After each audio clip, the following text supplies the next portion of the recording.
Hey guys, I got a lot of email and private messages about my winter box from one of my prior videos. So we're getting ready to head over the mountains tomorrow for the holidays, and I thought before I loaded up my winter box in the truck I would open it up and show you guys what's in it. Okay, this box is nothing more than a flip-top box that we got from Costco. I think you can also get them at Home Depot and Lowe's. I'm just going to go through the contents from the top to the bottom. First thing is a folded up tarp. This has two purposes. If I need to put chains on, I'll unfold this and put this down so I don't have to lay in cold, wet snow. And if we needed to set up a shelter off to the side of the truck, this would be the piece that I would use along with some rope that's at the bottom. The next thing is an inflatable pad to sit on. This used to be in my backpack, and I got a new one for my birthday a couple of years ago, so this one now rides in our winter box. Again, if I needed to sit down and put chains on, I'd inflate this so I don't have to sit down in cold, wet snow, just keep myself dry and warm. This is the food pack. There's beef jerky, some Cliff Bars, some protein bars, hot chocolate, tea, and some glucose cubes and some glucose cubes with caffeine. So this should keep us going for, if we needed to, I would imagine a couple or 3 days for a family of 4. Not ideal, but more than what we need if things got pressed. This is a tip I got from Cody over at Wrangler Barn, and a new item in my winter box this year, but this is a pack of 2-foot-long heavy-duty zip ties from the electrical department in Home Depot. As you can imagine, these would have an unbelievable variety of uses if put to the test.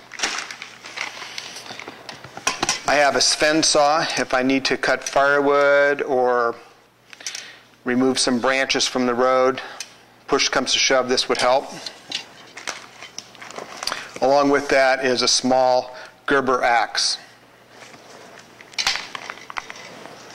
This is the fire component. So this is a block of pressed wood fiber with wax, and it's sealed up in a plastic bag. I have a little sealer in my shop. This keeps it protected and waterproof, but if I needed to make fire, you could take pieces off, crush it up, and help start a fire. This is an Esbit stove with Esbit cubes and dedicated pack of REI stormproof matches. Again, this is just sealed up in a plastic bag. Use the sealer in the shop. Got a bag of hand warmers. I keep an extra set of these in the glove box as well as the center console, and of course an extra set here in the winter box. This is a small tea kettle. This used to be in my backpacking gear. I have a lighter weight, smaller one now, and so this now rides in our winter box. It's just a small teapot that we got when we were on a trip to Yosemite. Got it at the mountain shop there. It's got a top, a little strainer if you wanted to make tea or coffee, and I think if you ever got trapped and had to use this stuff, having a hot cup of coffee, tea, or coffee really warms the spirits and gets you off to the right start. I've got a couple of cans of heat. I keep 2 of these in my center console, but if I need extra ones and I don't have any available, this is enough to treat for my truck 1 tank of gas.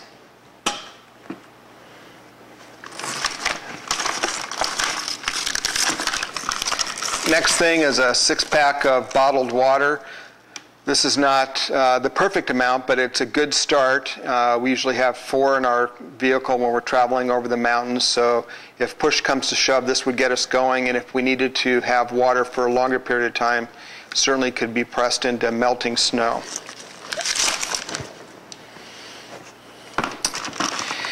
This is my emergency car heater. I think I've got a couple of videos on my channel about this little guy. It's generated a lot of comments as well, kind of surprising. But basically it's a quart can from Home Depot. There's a core of toilet paper on the inside. It's filled with isopropyl alcohol and sealed tight, so it's a compact sealed unit. Taped on the outside is a dedicated paint can opener and a dedicated lighter. And this heater, along with these 2 quarts of isopropyl alcohol, will be enough to keep a vehicle warm for 3 or 4 days with judicious use. So this could actually save your life. Got a lot of comments about safety issues with this, and again, certainly recognize you need to be careful when using this. You're using an open flame in a vehicle, so you want to be as safe as possible. Fire consumes oxygen and generates carbon monoxide, so have a window open so that you've got good airflow. And again, just clear a space, and if used with caution, this is actually not an unsafe thing to do and could actually save your life.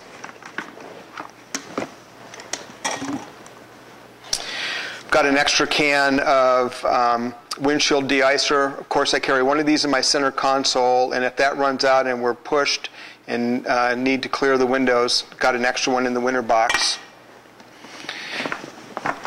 I've got 4 hanks of rope here. You guys might recognize this from Home Depot. It comes, I think, 100 foot for $9.99. I cut it into 4 pieces, 25 feet long each. I whipped the end with some nylon cord and then covered that with heat shrink tubing, and that keeps this rope nice and serviceable, keeps it from fraying. If I needed to set up a shelter, I could use the rope and the tarp. I've got a collapsible snow shovel if I need to remove some snow from around the vehicle, around the tailpipe, or around the tires. This is perfect. Last but not least are the chains for our truck and a set of rubber snubbers to keep the chains tight against the wheel. Riding right up in this corner near the chains is my bag of gloves. I've got 2 pairs of waterproof gloves. These are nice and thin, which gives you good dexterity putting on chains.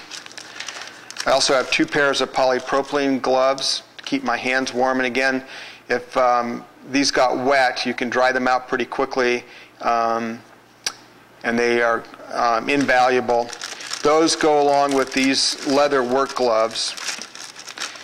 Anybody that's been in the military will recognize these are just general issue leather work gloves. You can get these online or at a Army surplus store, or actually any good pair of leather work gloves works perfect. In combination with these polypropylene liners, this will serve you well.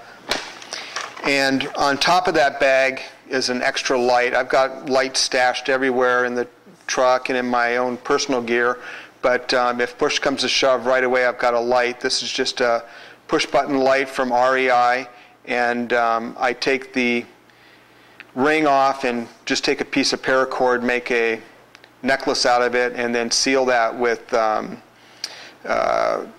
some heat shrink tubing, and it makes a very serviceable light. Right now it's on dim, but there you go. Nice bright light if I needed it. Anyway, that's my winter box. I hope that answers questions for folks, and happy holidays to everybody.